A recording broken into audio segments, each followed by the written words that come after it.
Nafis, kau pernah tak fikir suatu hari nanti kau kerja dan ada anak-anak? Wah, tak terfikirlah aku. Macam mana tu, Min? Nanti anak-anak tu besar macam kita ni lah. Oh, okey. Ramai ke anak kau, Min? Aku rasa aku nak 2 orang je cukup. Pasal apa pula 2 je? Sekarang ni adik-beradik kau pun dah dekat 6 orang. Itulah, kau tak tahu. Fiz, kau belanja sekolah sehari berapa ringgit? RM4 lah, Min.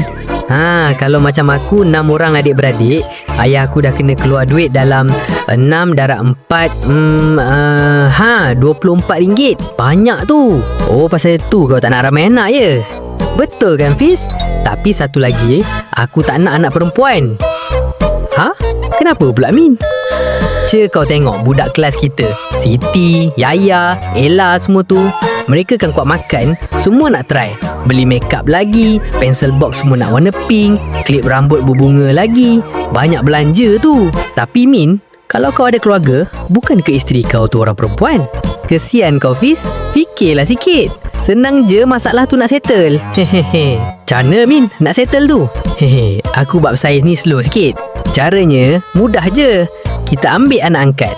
Sure boleh ambil anak laki-laki je, kan? Betul kan, Fiz?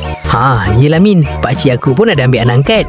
Nanti kalau kahwin dengan Siti ke, Ella ke, Asyik nak beli makanan dan makeup je diorang. Habis duit kita, kan?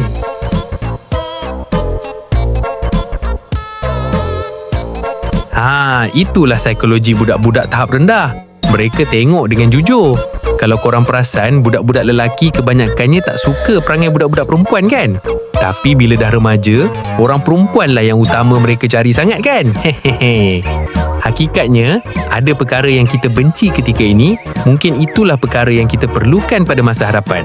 Jumpa lagi, guys. Bye-bye.